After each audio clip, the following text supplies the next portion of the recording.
네, 이렇게 지난주에 있었던 소식들을 함께 브리핑을 통해 전해드렸는데요. 지난주 금요일 시장 마감 상황 어땠을지 조금 더 자세하게 알아보겠습니다. 김민아 캐스터 마감 상황 전해주세요. 네, 글로벌 증시 분위기가 양호했습니다. 유로스톡스 50 지수 살펴보면서 유럽 증시의 흐름도 함께 살펴보도록 할 텐데요.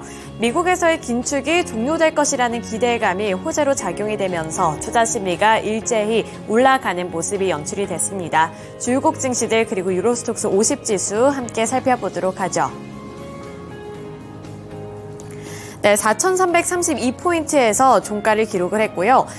일주일간의 흐름 살펴보시면 금요일장에서 굉장히 강한 모습을 나타낸 이후에 하락세가 연출이 됐습니다. 따라서 월요일부터 금요일까지는 그 전주에 비해서는 약한 흐름을 나타냈지만 자잘자잘한 변동성 안에서도 이렇게 선방하는 모습이 나타났다는 점 함께 체크해 보시면 좋을 것 같은데요.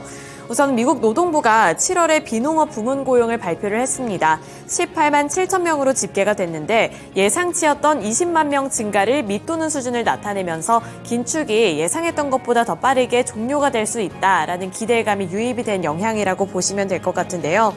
유럽 증시가 이렇게 상승한 것은 예상보다 호조를 보였던 일부 기업의 실적 발표 그리고 이 미국에서의 소식이 복합적으로 작용이 됐다고 보시면 될 것 같습니다.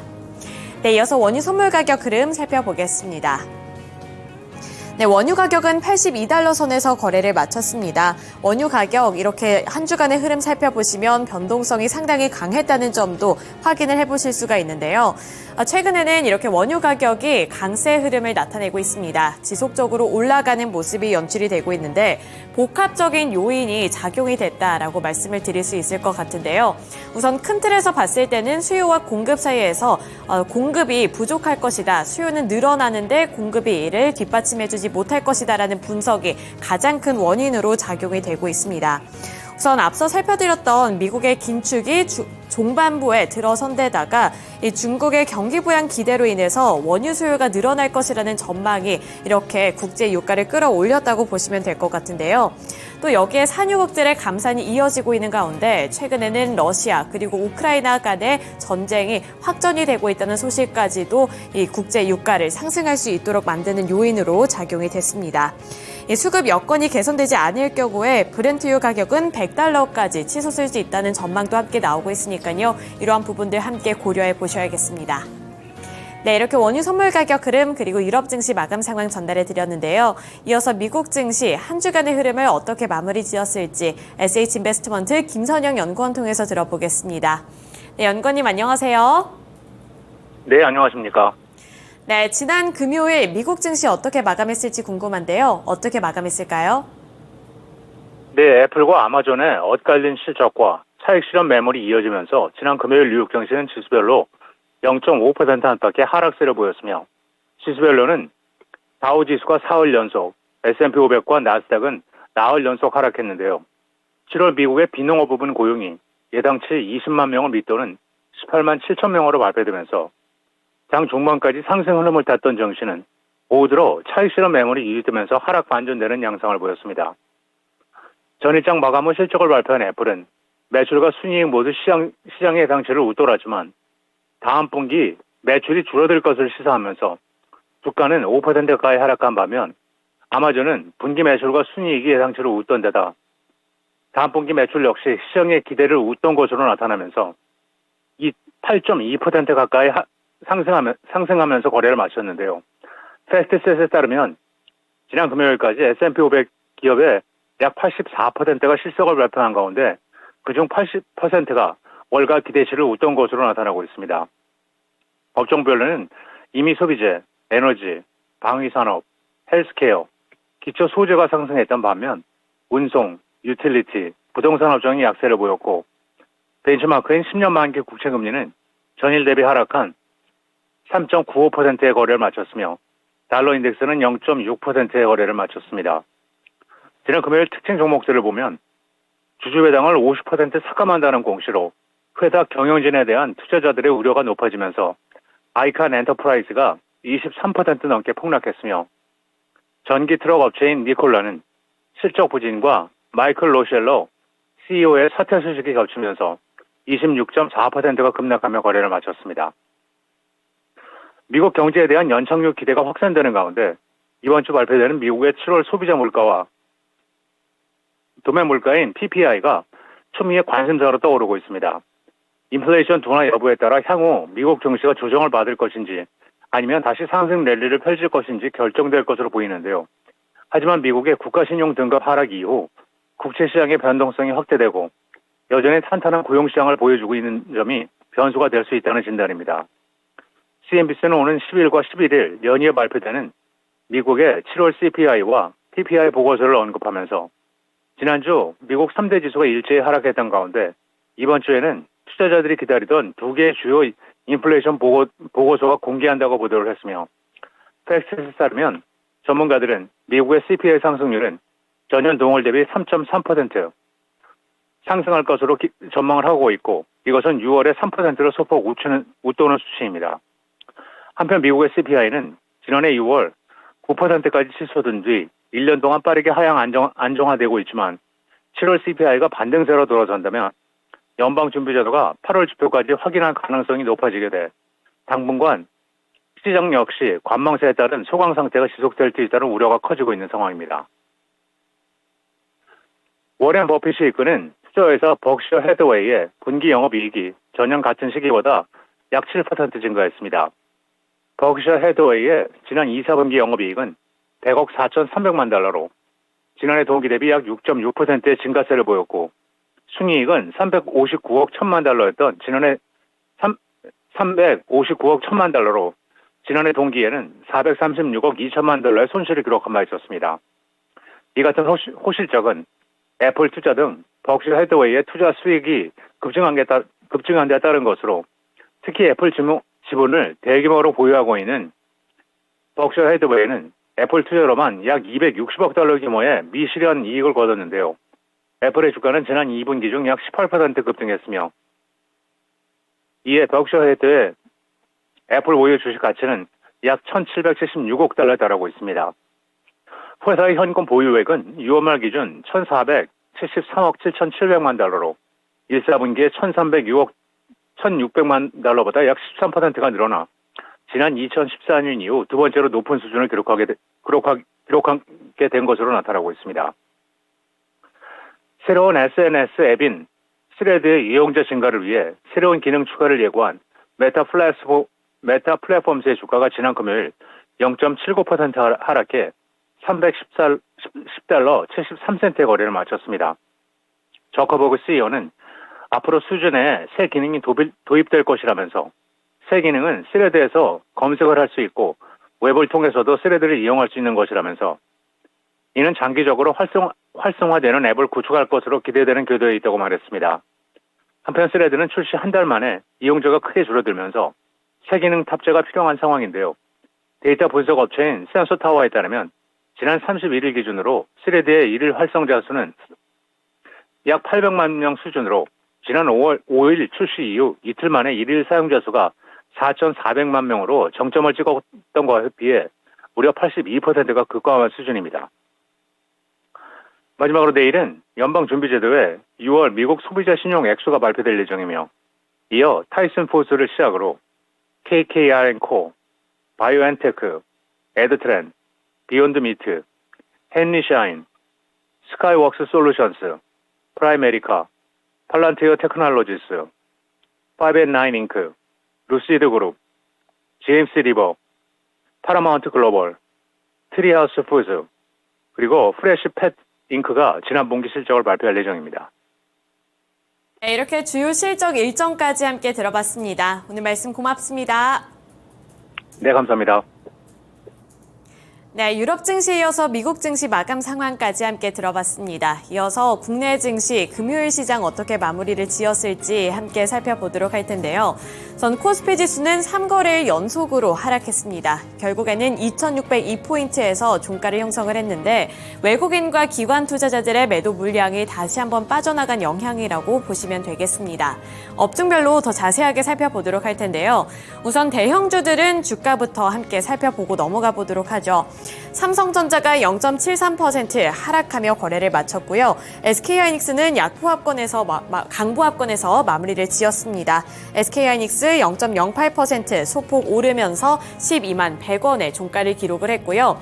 삼성전자의 경우 0.73% 하락하면서 68,300원 선까지 밀려났습니다.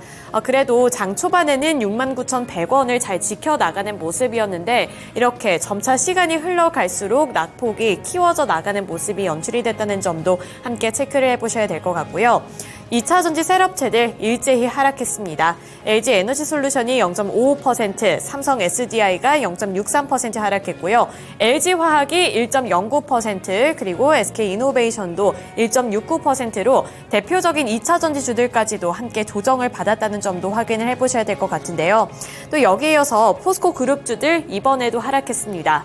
포스코 퓨처엠이 1.64% 약세를 기록한 가운데 그 밖에 포스코 홀딩스 같은 경우에는 0.34%로 그나마 소폭 오르는 모습이 나타났는데요. 59만 4천 원의 종가를 기록했습니다. 장중에는 다시 한번 치솟는 모습이 연출이 되기도 하면서 다시 한번 61만 원 선까지 올라서는 모습이었는데 이 종가 자체는 아쉽게도 60만 원 선을 내어줬다는 점도 함께 기억해 보시면 될 것 같습니다. 네, 이어서 코스피 시장에서 잘 갔던 섹터 살펴보도록 할 텐데요. 중국 소비 관련 종목들이 금요일 시장에서는 강한 흐름을 나타내줬습니다. 중국의 소비 영향을 많이 받는 종목들 위주로 살펴보도록 할 텐데요. 우선은 관광 섹터 많이 잘 갔습니다. 롯데관광개발이 3.96% 강한 흐름을 나타내주면서 종가 확인해 보시면 1,500원을 기록했다는 점 아실 수가 있고요. 고점이 1,630원이었는데 이 고점 부근에서 그래도 종가를 형성했다는 점도 체크해 보시면 될 것 같습니다. 그 밖에 또 관광 관련 종목들이 일제히 잘 가는 모습이 나타났는데요. 강원랜드 같은 이 카지노주들도 2%대 강세를 나타내면서 2.26% 오른 15,840원의 종가를 형성했습니다. 한국을 방문하고 있는 중국 관광객 수가 늘어나고 있다고 하는데요. 아직까지 중국을 방문하는 이 한국인 단체 관광에 대해서는 자유로운 분위기는 아니지만 중국에서 한국을 방문하는 관광객이 늘어나고 있다는 점이 호재로 작용이 되고 있습니다. 여름 휴가철을 맞이해서 7월 한국을 찾은 이 중국인 관광객이 크게 늘어나면서 중국의 소비자들을 향한 투자 심리가 일제히 개선이 됐다고 보시면 될 것 같은데요. 또 코로나19와 함께 중단이 됐던 카페리 역외군송이 오는 9일부터 재개될 예정이라는 점도 이 중국 소비에 대한 기대감을 한껏 높였습니다. 따라서 관광 섹터 내에서도 카지노와 관련되어 있는 종목들의 주가가 함께 올랐다는 점도 체크를 해보시면 좋을 것 같은데요. 우선 그중에서 대표적으로 롯데관광개발 살펴보겠습니다. 롯데관광개발은 지난 2일 장 마감 이후에 공시를 통해서 실적을 발표를 했는데요. 이 호텔의 매출액 같은 경우에는 전년 동월 대비 13.9% 감소한 수준이었지만 여기서 카지노 매출액이 증가했습니다. 카지노 매출액의 경우 전년 동월 대비 516.8%를 기록을 하면서 이 롯데관광개발이 제주 드림타워 카지노에서의 7월 순 매출은 200억 원을 돌파했다고 밝혔는데요. 월간 기준으로 200억 원을 상회한 것은 개장 이후에 처음이기 때문에 이렇게 관광객이 많이 방문을 한다는 소식 자체가 이 카지노주들 쪽으로는 굉장한 호재로 작용이 됐다는 점도 체크해 보시면 되겠습니다. 네, 이어서 또 다른 중국의 소비 영향을 많이 받고 있는 섹터들 살펴보겠습니다. 화장품주들 전일 시장, 금요일 시장에서 강한 흐름을 나타냈는데요. 특히나 대형주들까지도 많이 튀어 오르는 모습이 연출이 됐습니다. 아모레퍼시픽이 3.32% 강세를 나타내면서 12만 1,300원의 종가를 기록했고요. 장중에는 12만 2,400원까지 올라가면서 고점을 터치했습니다. 또 그뿐만 아니라 LG생활건강도 2.83% 오르면서 3% 가까이 되는 상승률을 나타내줬고요. 45만 3,500원의 종가를 기록했습니다. 그뿐만 아니라 화장품 제조업체들의 주가까지도 함께 탄력을 받아나갔는데요. 코스맥스가 4% 넘게 튀어 올랐습니다. 4.1% 오른 10만 4,200원의 종가를 기록을 했는데 장중 고점 10만 5,500원이었습니다. 그 부근에서 이 종가를 기록했다는 점 체크해 보실 수가 있고요. 한국콜마도 1%대 상승률을 나타내면서 1.14% 오른 48,850원을 기록했습니다. 앞서서 살펴드렸다시피 중국에서 소비를 부추기기 위해서 경기 부양책에 대한 이슈 끊임없이 나오고 있고요. 또 한국을 방문하는 중국 관광객 수가 많이 높아지고 있다는 점도 투자 심리를 개선시키는 요인으로 작용이 됐는데 이제는 중국만 이 화장품주들의 주가를 끌어올린 것이 아닙니다. 일본 시장에서 한국 기업들의 순위가 1위를 기록했다는 소식이 투자 심리를 일제히 끌어올렸다고 보시면 될 것 같은데요. 처음으로 한국 기업들이 프랑스 화장품 기업들을 누르고 이렇게 올라서면서 한국 기업들을 향한 투자 심리 그리고 관심도까지도 함께 높아졌습니다. 지난해 일본의 한국산 화장품 수입액은 775억 원으로 프랑스의 764억 엔을 상회하는 수준을 나타냈다는 점이 시장의 가장 큰 이슈 중에 하나였습니다. 네, 리오프닝 섹터 내에서 엔터주들도 함께 살펴보겠습니다. 엔터주들 중에서 하이브의 주가가 강한 흐름을 나타내줬는데요. 하이브가 9.68% 탄력을 받았고요. 9.68% 오른 27만 2천 원에 마감을 했습니다. 장중 고점 27만 2천 원으로 이 고점에서 마감을 지었다고 보시면 될 것 같은데요. 이 하이브의 소속 가수인 뉴진스가 빌보드 메인 차트인 핫100에 3가지의 곡이 모두 다 진입을 했다는 소식에 주가가 강세 흐름을 나타냈는데요. 뉴진스의 미니 2집인 겟업의 수록곡인 3가지의 곡들이 빌보드 핫100에 진입을 했는데 이렇게 메인 차트의 3곡을 한 번에 진입시킨 걸그룹은 뉴진스가 처음이기 때문에 투자자들의 관심도도 함께 높아졌다고 보시면 되겠고요. 추후에 코스닥 시장 넘어가서 보겠지만 이렇게 하이브의 주가 흐름을 중심으로 해서 엔터주들의 주가가 일제히 강한 흐름을 나타냈습니다. 네, 이어서 코스닥 시장으로 넘어가 보겠습니다. 코스닥 하루 만에 하락했습니다. 종가는 918포인트에서 형성을 했는데요. 우선 2차전지 소재 종목들 그 안에서도 관심을 많이 받았던 섹터가 이번에도 하락세를 면치 못했습니다.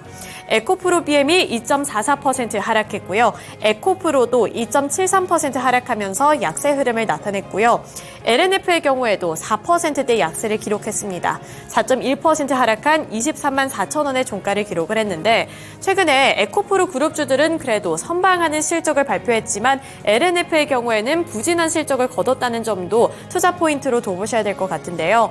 하반기 그리고 앞으로의 이 전망까지도 LNF는 보수적으로 접근해야 한다는 의견도 일각에서 제시가 되고 있다는 점도 염두에 둬보셔야겠습니다. 네, 이어서 상승했던 섹터들 살펴보겠습니다. 보시면 아시겠지만 이 소프트웨어 섹터, 이 AI 관련 종목들이 금요일 시장에서 빨간불을 켜냈는데요. 솔트룩스가 8.58% 올랐고요. 코난 테크놀로지도 7.62% 강세를 나타낸 가운데 폴라리스 오피스 21% 넘게 올랐습니다. 21.1% 오른 가운데 오픈엣지 테크놀로지 3.68% 그리고 셀바스 AI가 7.5%의 상승률을 나타냈습니다. 우선 네이버가 호실적을 발표했습니다. 네이버가 호실적을 발표를 했고 또 여기에 이어서 네이버의 하이퍼클로버 X에 대한 기대감까지 지속이 되면서 이렇게 AI주들이 일제히 강한 흐름을 나타내줬다고 보시면 될 것 같은데요. 우선 네이버의 실적 발표에 대한 이야기부터 해보도록 하죠. 연결 기준 매출액의 경우 전년 동기 대비 17.69% 증가를 했고요. 영업이익도 전년 동기 대비 10.85% 오른 가운데 순이익도 전년 동기 대비 80.88% 오르는 수준을 나타내면서 굉장히 좋은 실적을 거뒀습니다. 따라서 인터넷 플랫폼주를 중심으로 해서 이렇게 AI주들 쪽으로도 수혜가 예상이 된다는 분석과 함께 AI주들이 탄력을 받았는데요. 이렇게 네이버가 역대 최대 분기 영업이익을 달성한 가운데 오는 24일에 하이퍼클로버 X가 공개될 예정입니다. 따라서 이렇게 수혜를 받을 것이고 AI 시장이 확대될 것이라는 기대감이 유입되면서 이 관련 종목들의 주가 흐름도 함께 높아졌습니다. 또 여기 이어서 카카오의 경우에도 이번에 코 GPT 2.0이 공개될 것이다 라는 소식을 발표를 하면서 AI주들 쪽으로는 기대감이 지속적으로 유입되고 있다는 점도 함께 체크해 보셔야겠습니다. 네, 이어서 앞서 제가 코스피 시장에서 잠시 설명을 해드렸는데요. 엔터주들이 금요일 시장에서 많이 올랐습니다. SM이 3.85% 올랐고요. JYP 엔터테인먼트도 3.97% 강세를 나타낸 가운데 YG 엔터테인먼트 7.18%, 큐브엔터가 2.86% 일제히 빨간불을 켜냈습니다. 우선 SM의 경우에는 지난 2일에 호실적을 발표를 했었죠. 따라서 엔터 산업 전반적으로 실적이 개선이 될 것이고 턴어라운드가 기대된다는 소식과 함께 이렇게 다시 한번 오름세를 연출을 했다고 보시면 될 것 같고요. 하이브와 JYP 엔터테인먼트를 비롯한 주요 엔터사들도 호실적을 기록할 것으로 전망이 되고 있습니다. 특히 JYP와 YG 엔터테인먼트는 모두 다 2분기 영업이익이 전년 동기 대비 100% 이상으로 늘어날 것으로 전망이 되고 있기 때문에 엔터주들도 함께 눈여겨보시면 좋겠습니다. 네, 마지막 섹터 살펴보겠습니다. 마지막 섹터로는 이제 웹툰주들 살펴보도록 할 텐데요. 웹툰주들 살펴보시면 금요일 시장에서 다시 한번 강한 흐름을 나타냈습니다.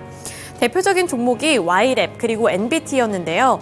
네이버 CFO가 2분기 실적 발표 컨퍼런스 콜에서 네이버 웹툰 미국 증시 상장과 관련해 네이버 웹툰 상장은 계획대로 진행 중에 있고 내년에 상장할 수 있도록 준비를 완료하겠다라고 밝혔습니다. 이어서 해외 성장이 당연히 중요한데 그렇다고 해서 성장을 위해 비용을 늘리는 것이 아니라 서비스 고도화에 집중할 것이라고 밝히면서 네이버 웹툰이 미국 증시에 상장을 한다는 소식에 대한 기대감이 큰 폭으로 유입이 됐습니다. 이러한 소식에 Y랩 그리고 NBT 같은 종목들이 많이 올랐는데요.